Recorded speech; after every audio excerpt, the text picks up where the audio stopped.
पहले तो आप सब लोगों की तरफ से, क्योंकि हम लोग तो यूपी के ही हैं, कानपुर लखनऊ में ज्यादा फर्क नहीं है, तो आप सबकी तरफ से मैं आशीष जी का बहुत बहुत स्वागत करना चाहती हूँ कि लंदन से आए और इस गर्मी में यहाँ पधारे हैं।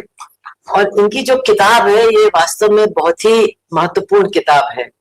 आप सब जानते हैं कि दिल्ली के लाल किले में दो बहुत ही ऐतिहासिक ट्रायल्स हुई थी, मुकदमे चले थे।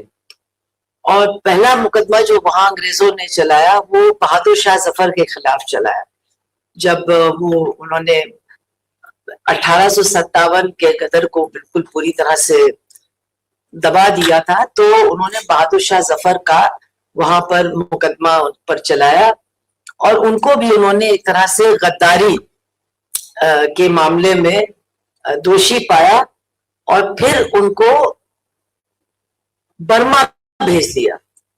वहां उनको अपनी जिंदगी के आखिरी दिन वहां पर गुजारने पड़े और काफी आप समझ सकते हैं परेशानी में वो वहां रहे।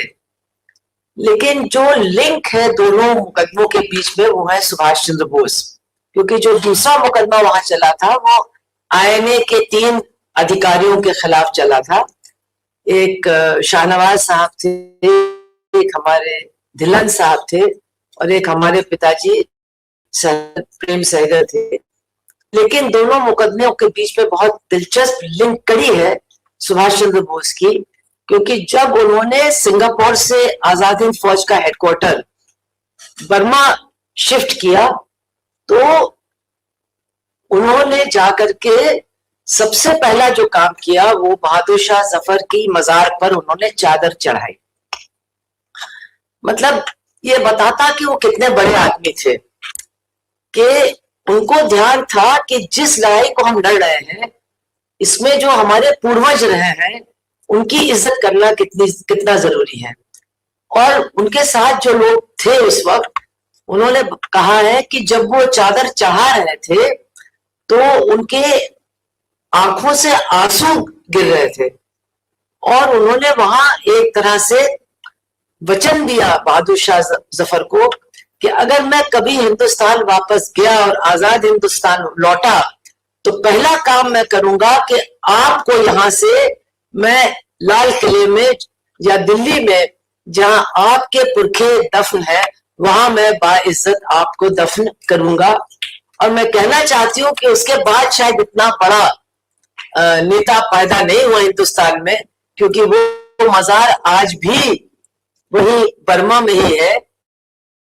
और सिर्फ उनकी ही नहीं है बल्कि सुभाष चंद्र बोस के भी जो भी अवशेष हैं वो भी आज तक वापस हमारे देश आ नहीं पाए हैं।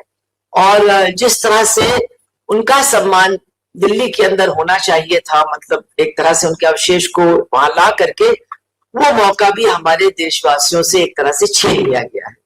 तो ये 2 बड़े मुकदमे जो चले लाल किले में, इनके बीच की कड़ी के बारे में आज थोड़ा मैंने बताया आपको। इसके अलावा किताब तो बहुत ही दिलचस्प है, आप लोगों को मौका भी मिलेगा लेने का और पढ़ने का। हालांकि मैंने इनसे शिकायत की कि आप अपने पब्लिशर से कहिए कि वो क्या किसी चश्मे की कंपनी के साथ काम करते हैं, यानी इतना छोटा फॉन्ट उसका इस्तेमाल किया गया है कि उसको पढ़ना काफी मुश्किल है। अब जल्दी जल्दी आप खरीदेंगे तो दूसरा संस्करण निकलेगा और शायद उसका फॉन्ट फिर थोड़ा बड़ा होगा। तो उन्होंने एक लोगों को याद दिलाने का काम किया है कि कई लोग कहते हैं कि हम लोगों को तो आजादी बहुत सस्ते में मिल गई, चरखा चला करके गांधी जी ने अहिंसावादी तरीके से बहुत आसानी से बहुत सस्ते में आजादी हमको दिलवा दी।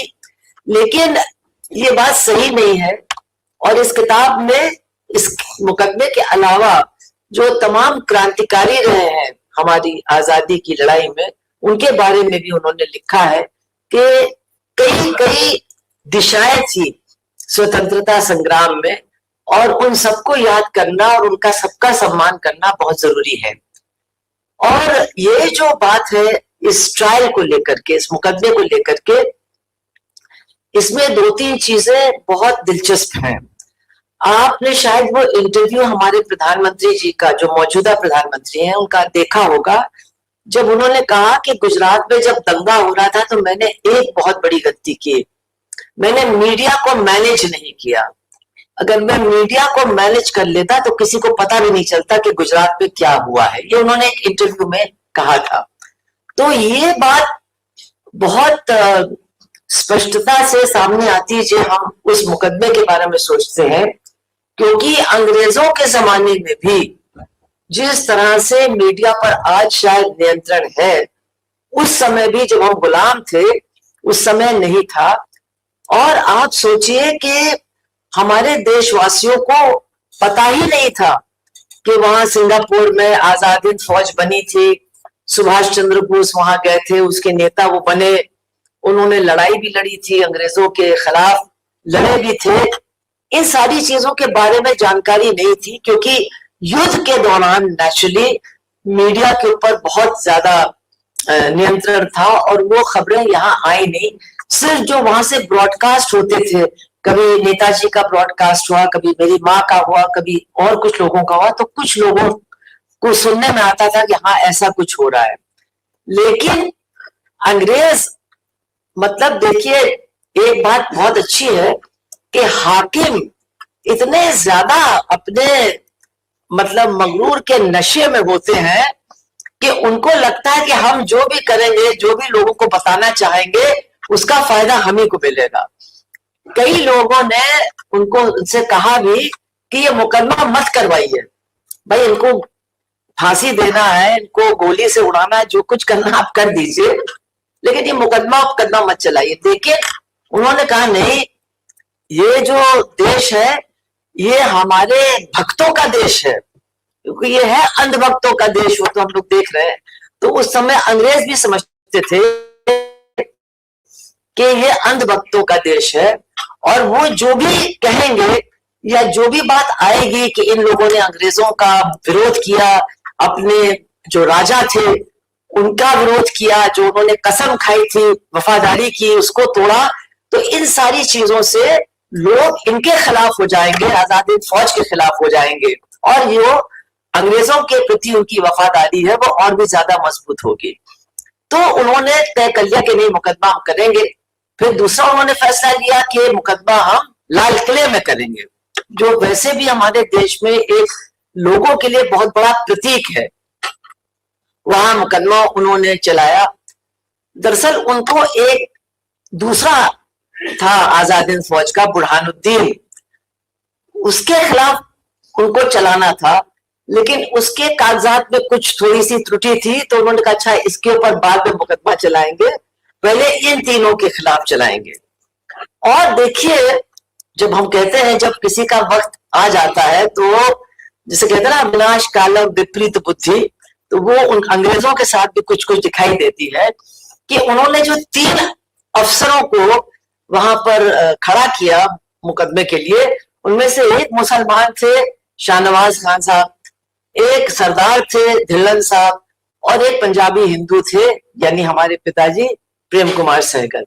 तो अगर कोई उनको कहता कि देश को एक करने का ये सबसे बेहतर तरीका है, तो इससे बढ़िया काम वो नहीं कर सकते थे। इन 3 लोगों को उन्होंने खड़ा किया, और इस किताब में भी जिक्र है कि उस समय आपको मालूम है कि सन 42 में जब भारत छोड़ो आंदोलन चला था, तो सारे कांग्रेस के नेता जेल में थे, और एक तरह से काफी मंदी आ गई थी स्वतंत्रता आंदोलन में। तो जब वो लोग छूटे जेल से, तो उनको भी नहीं समझ में आ रहा था कि अब हम कैसे आंदोलन को फिर से जिंदा करें। तो ये जो आजाद हिंद फौज के लोगों का मुकदमा था, वो उनके लिए अमृत साबित हुआ, और जो लोग अहिंसा के प्रति अपनी वफादारी का बार बार प्रमाण दे रहे थे, गांधी जी भी, इन सब लोगों ने कहा कि नहीं, इन लोगों का तो बाल भी बांका नहीं होना चाहिए, ये तो देशभक्त हैं, और इस मुकदमे में हम इनके साथ हैं। यानी यहां तक कि गांधी जी लाल किले गए और वहां आजाद हिंद फौज के सैनिकों से वो मिले भी, और उनसे उन्होंने कहा कि नहीं, तुम्हारी बहादुरी का हम बहुत सम्मान करते हैं। तो खैर, कांग्रेस को जैसा मैंने कहा अमृत दान हो गया, और उन्होंने फैसला लिया कि वो एक कमेटी बना करके जो इनको इनका पक्ष रखने का, उनको डिफेंड करने का जो मामला है, वो कांग्रेस की कमेटी ने उसका जिम्मा लिया। लेकिन मैं इसमें बताना चाहती हूँ कि दरअसल लोग बहुत कहते हैं कि जवाहरलाल नेहरू ने मुकदमा लड़ा, उन्होंने काला कोट पहन करके वहां आए मुकदमे में, लेकिन उन्होंने मुकदमा नहीं लड़ा। मुकदमा लड़ने का काम भुलाभाई देसाई नाम के बहुत ही वरिष्ठ वकील थे, कांग्रेस में थे, स्वतंत्रता सेनानी भी थे, लेकिन उनसे गांधी जी बहुत नाराज थे, तो उनको कोई तरजीह फिर नहीं दी जा रही थी कांग्रेस पार्टी में। और वो क्यों ना पट थे, जो छुप छुप के पीते थे,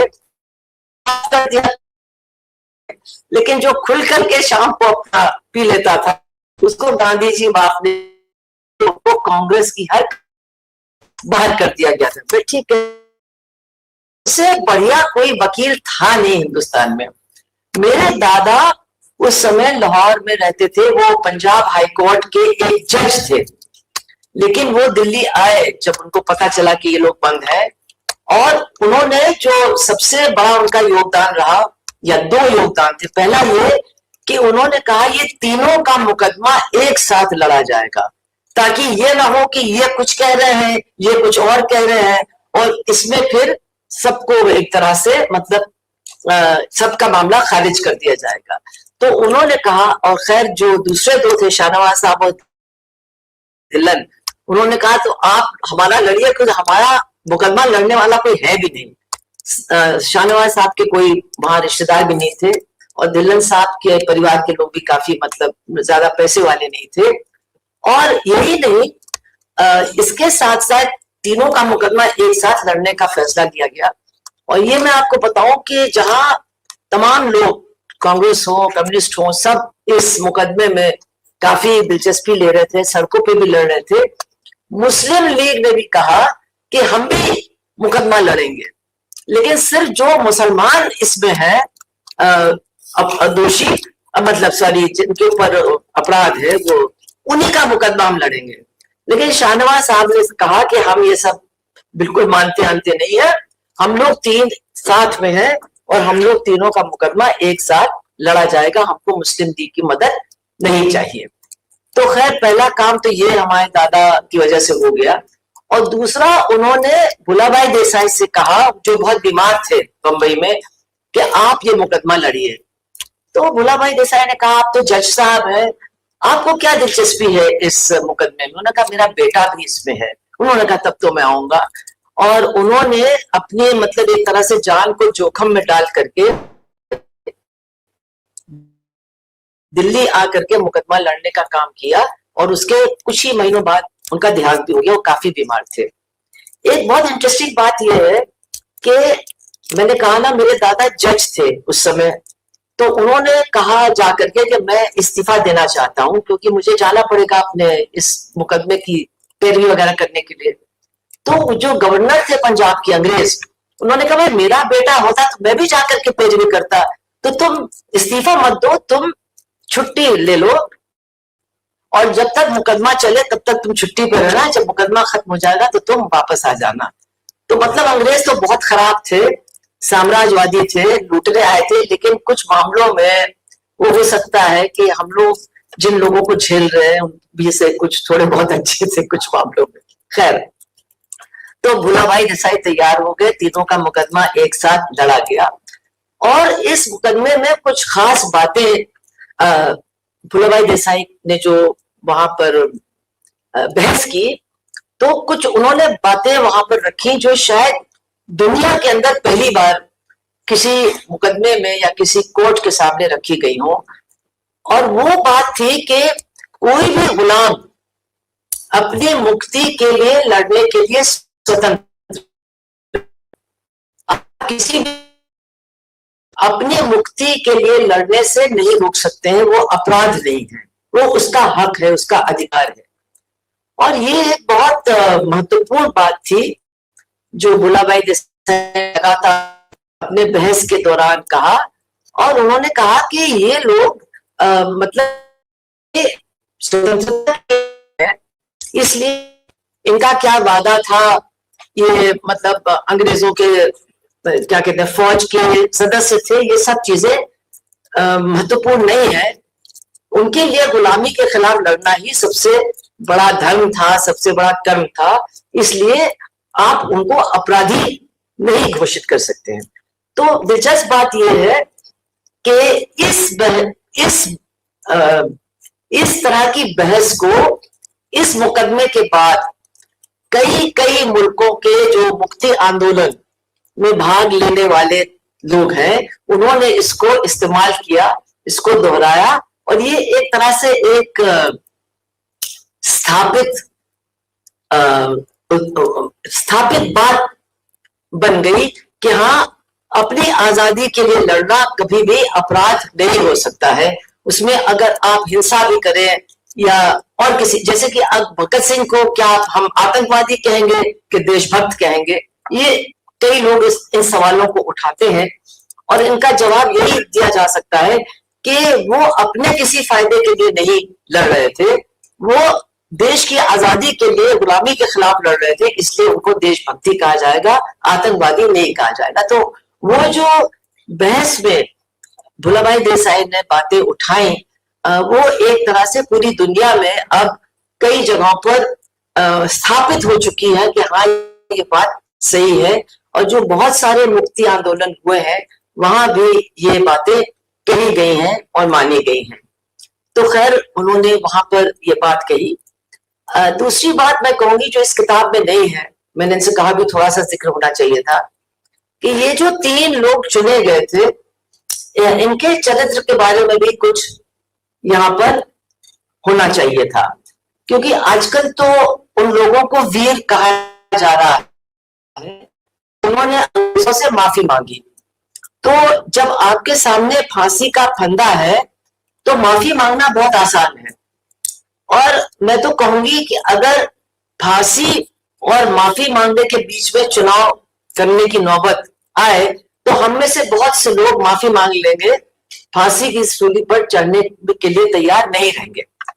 तो ऐसी हालत में जब लोगों ने, जो वीर है, माफी मांगी, हम लोगों को ये देखना होगा कि इन 3 लोगों में से कोई भी माफी मांगने के लिए बिल्कुल भी तैयार नहीं था। जो धिल्लन साहब थे और जो शाहनवाज साहब थे, दोनों के परिवार भी फौजी परिवार थे। उनके दादा भी शायद फौज में ही रहे थे, और उनको जो जमीन वगैरह दी गई थी वो भी फौजी होने की वजह से ही उनके परिवार के लोगों को मिली थी। लेकिन उस परिवार ने दोनों लोगों के ऊपर बहुत दबाव बनाया कि माफी मांग लो और अंग्रेजों से कह दो कि गलती हो गई, बड़े दयालु हैं, माफ कर देंगे तुमको। लेकिन उन लोगों ने कहा कि आप लोग मत आइए, यहाँ कोर्ट में भी मत आइए, हम लोग आपकी शक्ल नहीं देखना चाहते, लेकिन हम लोग माफी मांगने के लिए बिल्कुल भी तैयार नहीं है। तो ये जो एक उनका जज्बा था और उनके अंदर जो एक बहुत बड़ी हिम्मत थी, इसको भी थोड़ा सा पहचानने की जरूरत है। उसके बाद खैर मुकदमा चला, और जो बहुत बड़ी बात है कि इस मुकदमे में, और ये मैं नहीं कही, बहुत से लोगों ने कहा, और मैं जब थोड़े दिन के लिए सांसद थी तो तमाम पार्टी, एक पार्टी को छोड़ करके तमाम पार्टी के नेताओं ने मुझसे आकर के कहा कि उन्होंने किस तरह से अपने बचपन में या अपनी जवानी में जा करके लाल किले पर दिन भर बैठने का काम किया था, सिर्फ चूंकि अंदर मुकदमा चल रहा था। खैर बाहर कुछ पता नहीं चलता था क्या हो रहा है, लेकिन लाखों आदमी दिल्ली, राजस्थान, हरियाणा और पश्चिमी उत्तर प्रदेश से वहां पहुंचता था, और दिन भर वही सब बैठे रहते थे, और शाम को फिर एक ऐलान होता था कि आज फैसला नहीं हुआ, कल फिर सुनवाई होगी, और वो लोग फिर आते थे। एक बंसीलाल थे जो हरियाणा के मुख्यमंत्री बाद में बने, वो भी हमारे साथ एमपी थे। उन्होंने मुझे बताया कि वो करीब 11 साल के थे उस समय, और एक गांव में रहते थे, और उन्होंने बताया कि मैं सुबह 4 बजे उठ करके सड़क पर आके खड़ा हो जाता था, तो बैलगाड़ियों की एक लाइन जा रही होती थी लाल किले की तरफ, तो किसी भी बैलगाड़ी में मैं बैठ जाता था, और वहां जाता था और दिन भर मैं वहीं रहता था। और फिर रात को अपने घर जब लौटता था तो चूल्हे के पास मेरी दादी मेरे लिए रोटी रख देती थी, बस वही रोटी खा के मैं चूल्हे के पास ही लुढ़क के सो जाता था। और फिर दूसरे दिन सुबह मैं 4 बजे सड़क पर खड़े होकर बैलगाड़ी में तक जा। तो एक लाखों लोग लाल किले पर आते थे और शुरू शुरू में अंदर मतलब जो चिंता थी कि अब क्या होगा इन लोगों का, और फिर गुस्सा, जबरदस्त आक्रोश लोगों के अंदर पैदा हुआ कि जिन्होंने हमारे देश की आजादी के लिए लड़ने और मरने का फैसला लिया, इनके खिलाफ हम कोई भी मतलब दंड, इनको दंडित हम नहीं होने देंगे। और ये देखिए बहुत महत्वपूर्ण बात है।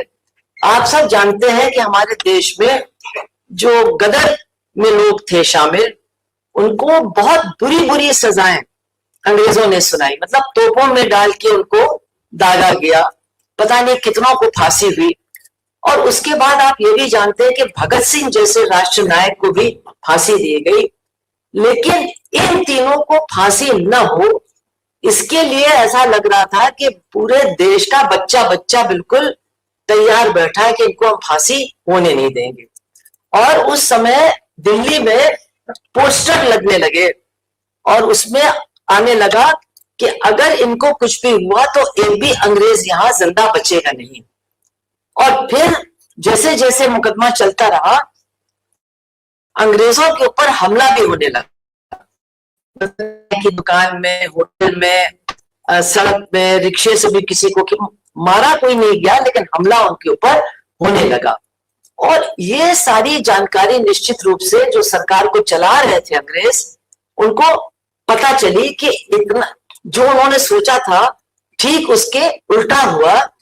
और बजाय इसके कि लोग इनके खिलाफ हो, आजाद फौज के खिलाफ हो, इन लोगों के खिलाफ हो, लोग तो इनके समर्थन में बिल्कुल मरने मिटने के लिए तैयार हो रहे हैं और अंग्रेजों को खतरे में डाल रहे हैं अगर इनको कुछ हुआ। तो इसकी भी जानकारी सरकार को मिली।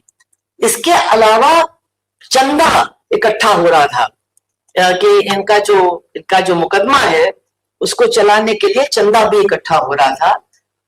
और जो अंग्रेज की फौज में लोग थे उन्होंने भी चंदा दिया, और जहां जहां उनके छावनियां थी वहां भी चर्चा होने लगी, वहां भी गर्मा गर्मी से बहस होने लगी। कोई था नहीं ये गद्दार है, कोई कह रहा था कैसे गद्दार कह दिया, ये तो देशभक्त है, और हम लोग बिल्कुल मतलब जिसको कहना चाहिए कायर हैं कि हम अंग्रेजों के साथ अभी भी खड़े हैं। इस तरह की बहस हर छावनी में होने लगी, यहां तक कि मारपीट की भी नौबत छावनियों में आने लगी उन लोगों के बीच में जो एक तरफ आजाद फौज के लोगों का समर्थन कर रहे थे और जो उनका विरोध कर रहे थे। और निश्चित रूप से ये सारी जानकारियां अंग्रेजों तक, उनकी सरकार तक भी पहुंच रही थी। और फिर हम लोग देखते हैं, क्योंकि इस किताब में बहुत अच्छी तरह से आशीष ने वो तमाम दस्तावेज और जो पत्र व्यवहार हुआ है शासक थे, जो गवर्नर वाइसरॉय थे, उनके बीच में वेवल और क्लॉड ऑकिनलेक, इनके बीच का प्रदर्शन, क्या अब हमको करना क्या है, इन तीनों का हमें करना क्या है। और वो बड़ा इंटरेस्टिंग है क्योंकि वहां जो प्रधानमंत्री था क्लेमेंट एटली, अब तक हो गए थे, वो भी लेबर के थे। भाई हम नहीं चाहते हैं कि अब फिर कोई बहुत बड़ा विस्फोट भारत के अंदर हो, क्योंकि अब तो हम लोग मतलब उनको हैंडओवर, मतलब देश हैंडओवर करने की तैयारी कर रहे हैं। चुनाव भी होने जा रहा है, 46 में चुनाव हुआ था, आप जानते हैं। तो ये सारी परिस्थिति बहुत ही उलझने लगी और अंत में ये फैसला हुआ। इसके पहले मैं एक बात और बता दें, हमारे जो दादा थे ना, वो बहुत जिसको कहना चाहिए बहुत परेशान होने वाले उनकी तरबियत थी। वो हर चीज को लेकर के बहुत परेशान हो जाते थे। मतलब अगर बिजली का बिल नहीं आया तो उनको लगता था मुझे कहेंगे कि इन्होंने बिजली का बिल नहीं दिया, मेरी बिजली कट जाएगी।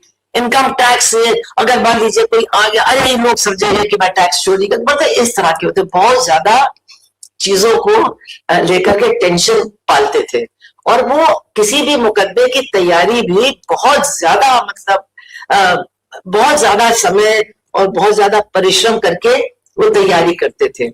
तो इस मुकदमे में बहुत सारे दस्तावेज और बहुत सारी जो राइटिंग थी उन्होंने की, और उन्होंने देखा कि ये भुलाभाई देसाई तो बहुत अजीब टाइप का आदमी है, ये ना कुछ पढ़ता है, ना कुछ स्टडी करता है, ना मुझसे कुछ पूछता है, ये तो मेरे लड़के को मरवा देगा, मैंने बहुत बड़ी गलती की। लेकिन जब पहले दिन कोर्ट में भुलाभाई देसाई खड़े हुए तो हमारे दादा की भी समझ में आया कि ये मामूली आदमी नहीं था। एक तो इसको कानून की जो जानकारी थी, और दूसरा इसकी जो याददाश्त थी वो जैसे फोटोग्राफ कहते हैं, फोटोग्राफिक जानकारी। तो एक बार कागज यूं यूं देख लेते थे और फिर फर्राटे से अपनी बहस को वहां रखते थे। तो ये भी एक दिलचस्प बात है इस पूरे मुकदमे के बारे में। तो जैसे जैसे मुकदमा चलता गया ये बिल्कुल तय था कि भुलाभाई देसाई हारेंगे, और जो अंग्रेजों का या फौज का जो वकील है इंजीनियर, वो जीतेगा। और इंजीनियर ने कहा भी एक बार भुलाभाई देसाई से कि भाई आपने अपने आखिरी दिनों में इस तरह से हारने वाला केस क्यों लिया, ये तो आप जानते थे कि आप हारे हैं। कहते हैं ठीक है देखते हैं। खैर वो तय हो गया कि ये दोषी हैं, मतलब इनके खिलाफ फैसला आ गया कि ये दोषी हैं। तो अब सजा इनको क्या दी जाए? सजा तो फांसी की होनी थी, लेकिन फांसी की सजा देने की स्थिति में अंग्रेज सरकार थी नहीं, क्योंकि वो जानती थी उसका नतीजा क्या हुआ। तो फिर उनके आपस में चर्चा हुई कि चलो फांसी नहीं होगी तो इनको काला पानी की सजा दे दी जाए। तो फिर ये बातचीत हुई कि नहीं भाई, काला पानी भी लोगों को बर्दाश्त नहीं होगा, वो इसको मानेंगे नहीं, और यहाँ फिर एकदम उपद्रव मचेगा। तो फिर क्या हुआ कि फैसला बहुत दिलचस्प है कि ये है तो दोषी, लेकिन इनको रिहा किया जाता है। इनको अब पेंशन नहीं मिलेगी, और इनके जो यूनिफॉर्म पर वो लगे हुए हैं तारे, वो सब निकाल दिए जाएंगे। कोर्ट मार्शल तो हो जाएंगे, फौज से भी निकाल दिए जाएंगे, लेकिन इनको कोई भी सजा नहीं होगी। तो वो तीनों लोग, उनको यही नहीं मालूम था, क्योंकि हमारे दादा भी चले गए थे वापस लाहौर के, अब फैसला आने वाला है देखते हैं। तो ये तीनों को यही नहीं मालूम था कि उनको जाना कहाँ है, कहाँ जाएंगे वहां से निकलने के बाद। खैर फिर स्वागत ने किया, और मतलब लाखों की भीड़ उनको कंधे पर उठा करके उनकी मीटिंग करना, आजाद हिंद फौज के लोगों के लिए चंदा देना, और वो जो हमारे यहाँ होता है औरतों ने अपनी अंगूठा काट के खून का तिलक लगाना, ये सब मतलब इतना ज्यादा हुआ। और ये तीन लोग जनता से एक ही बात कहते थे, और वो एक बात थी कि हम लोग लड़े हैं आजाद हिंदुस्तान के लिए, हम बंटवारे और विभाजन के लिए नहीं लड़े। और वो इतना लोगों में जोश था और इतनी एकता की भावना थी कि चलिए मैं समझती हूँ, कुछ और लोग भी समझते हैं कि अगर कांग्रेस और मुस्लिम लीग के लोग इसकी इज्जत करते लोगों की भावना की, तो वो बंटवारे से और पार्टीशन से देश को बचा सकते थे। ये हमारा मानना है, लेकिन ये बात पता नहीं सही है कि नहीं। बहरहाल ये तीन लोग तो यही कहते थे कि बंटने मत दो, टूटने मत दो। और लोग इस बात का, क्योंकि देखिए सांप्रदायिकता का जो असर है वो 24 घंटे 12 महीने नहीं रहता है। वो कुछ ऐसे मौके आते हैं जैसे इलेक्शन या और कुछ, जब इनको उभारा जाता है भावनाओं को। लेकिन फिर जब कोई ऐसा अभियान या कोई ऐसा आंदोलन चलता है जिसमें एकता है, तो फिर वो सांप्रदायिकता का असर भी कम हो जाता है। क्योंकि आप देखिए ये सब कहाँ हो रहा था, ये दक्षिण भारत या केरला में नहीं हो रहा था, ये तो तीनों लोग पंजाब के थे, और पंजाब को ही बंटना था और कटना था। और ये मुकदमा भी दिल्ली में था। मतलब उत्तर भारत जहां विभाजन का सबसे ज्यादा प्रभाव पड़ा, या जहां सबसे ज्यादा बोली, वहीं पर ये इतना जबरदस्त उभार जनता का देखने को मिला और चारों तरफ इन्हीं लोगों के नारे लग रहे थे। और जो आपको शायद याद है, आप सर भी बहुत हिला रहे हैं कि पूरे देश में बस यही एक नारा था, सहगल दिल्लन शाहनवाज, इनकलाब जिंदाबाद, लाल किले से आई आवाज, सहगल दिल्लन शाहनवाज।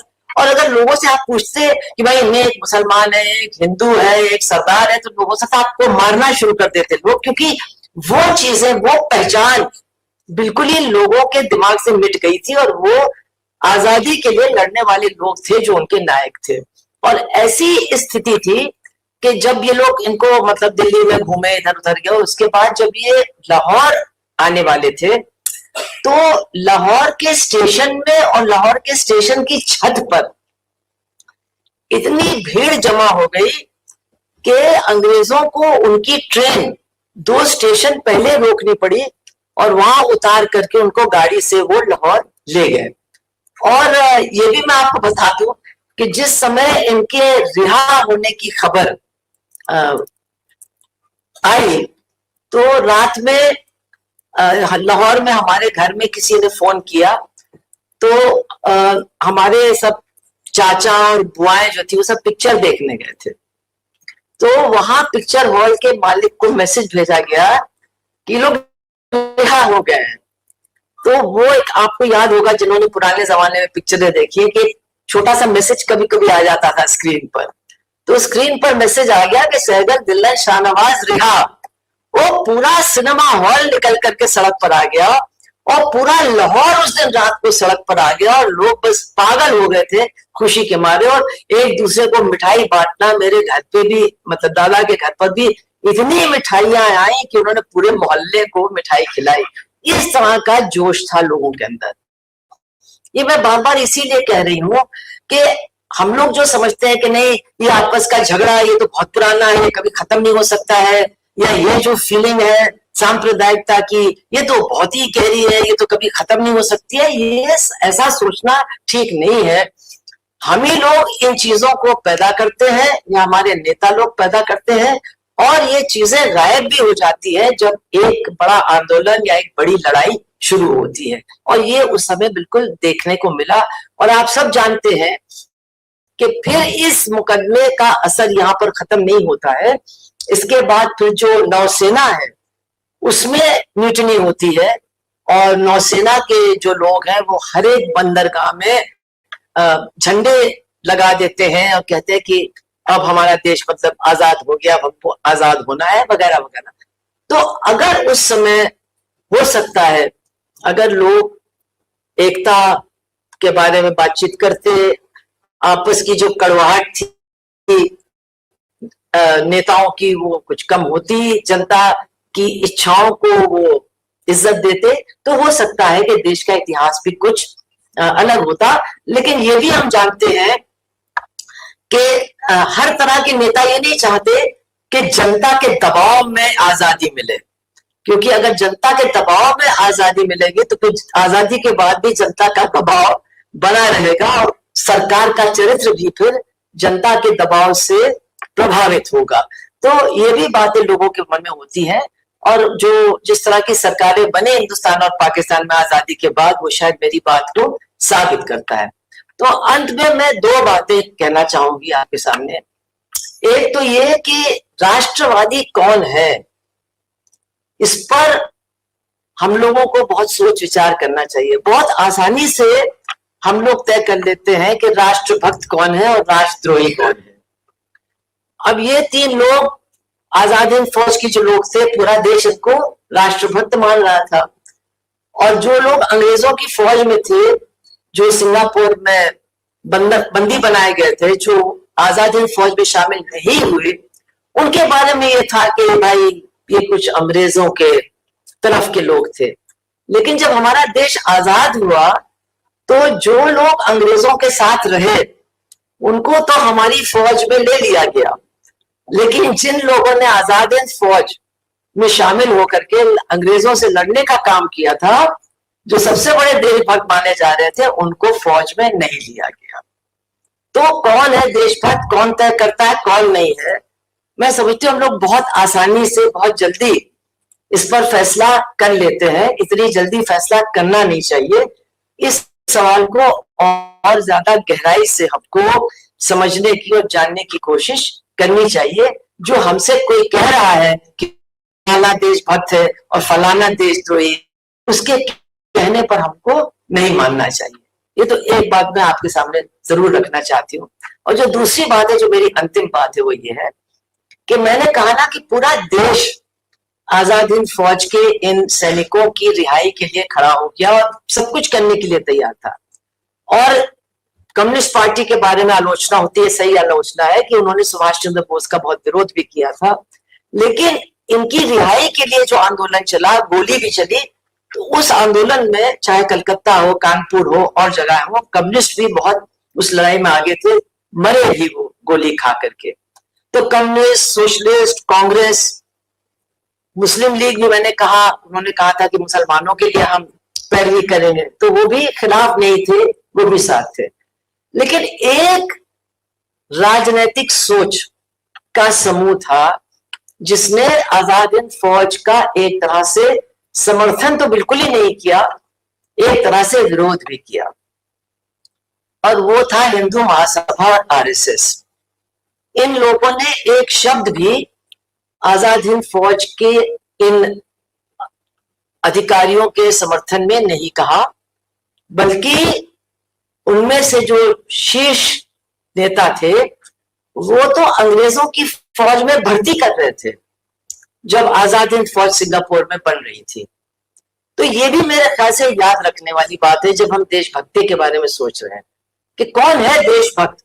कोई कहता है कि मैं देशभक्त हूं, देशभक्त बन जाता है, और कोई कहता है कि तुम देशभक्त नहीं हो तो तुम देशभक्त नहीं हो। तो ये जो आज तरीका बन गया है कि कुछ लोगों को अधिकार हमने दे दिया है कि वो तय करेंगे देशभक्त कौन है, देशभक्त कौन नहीं है, ये हमको तरीका छोड़ना होगा। मैं तो मानती हूं कि चाहे वो नेहरू हो, उस समय आजाद हिंद फौज के लोगों को सेना में न लेकर के उन्होंने भी गलती की। उन्होंने भी, जो सेना जो होती है ना, सेना बहुत ही परंपरागत सिद्धांतों पर चलने वाला एक समूह होता है, वो क्रांतिकारी नहीं होता है, वो स्टेटस कोइस्ट होता है, यथास्थितिवादी होता है। तो सेना के लोगों ने कहा नहीं, ये लोग आ जाएंगे तो सेना के अंदर भी विरोध और विद्रोह का माहौल बनने लगा गया, इसलिए इनको नहीं लेना चाहिए। और वो मान ली गई बात और इन लोगों को सेना में वापस नहीं आने दिया गया कि ये खतरा है देश के लिए। अब ये तो नहीं कह सकते थे कि देशद्रोही है, तो फिर उनकी आफत हो जाती, लेकिन ये कि ये खतरनाक साबित होंगे देश की भलाई के लिए, ये ठीक नहीं होगा। और बाद में तो खैर अब कौन है देशभक्त कौन नहीं है, बहुत ही दिलचस्प मामला बन गया है, क्योंकि आज एक बहुत बड़ा विवाद शुरू हो गया है कि राष्ट्रगान क्या है और राष्ट्रगीत क्या है, पहले क्या गाया जाना चाहिए, बाद में क्या गाया जाना चाहिए। और अगर एक गाना नहीं गाने के लिए लोग तैयार हैं तो वो फिर राष्ट्रद्रोही है, वो देश के दुश्मन है अगर वो नहीं गाते हैं। सुप्रीम कोर्ट ने तो कह दिया नहीं, गाना नहीं, आप खड़े हो जाइए राष्ट्रगान के लिए, बाकी आपको ये सब नहीं करने की जरूरत है, सुप्रीम कोर्ट ने कहा है। लेकिन अभी बंगाल में मौका मिला है तो नहीं, खड़ा भी होना पड़ेगा, गाना भी पड़ेगा। हालांकि खुद जो लोग दूसरों को गवाना चाहते हैं वो खुद नहीं जानते हैं। मैं तो बहुत खुश हूं क्योंकि मेरा नाम है उस राष्ट्रगीत में, तो सब लोग मेरा नाम लेकर के गाएं, इससे अच्छा क्या हो सकता है। लेकिन इस तरह के अनिवार्य बनाना और कहा कि नहीं पहले दो स्टैंजास नहीं, पूरा ही गाना पड़ेगा, तो हमको याद रखने की जरूरत है कि कौन है वो दो लोग जिन्होंने कहा था कि 2 वर्सेस गाना ठीक है, बाकी गाने की जरूरत नहीं है। कौन है वो 2 लोग? सुभाष चंद्र बोस और रविंद्रनाथ ठाकुर। तो आज के हिसाब से तो वो भी देशद्रोही है। इसीलिए मेरा आप सबसे बहुत बहुत विनम्र निवेदन है कि देशद्रोही कौन, देशभक्त कौन, राष्ट्रवाद क्या है, राष्ट्रद्रोह क्या है, इन सब चीजों पर ज्यादा गंभीरता पर सोचिए, दूसरों से भी कहिए कि वो भी सोचे और कुछ सही नतीजों पर पहुंचे जो वास्तव में समाज को बचाएगा और देश को आगे बढ़ाएगा। आप सबका बहुत बहुत धन्यवाद।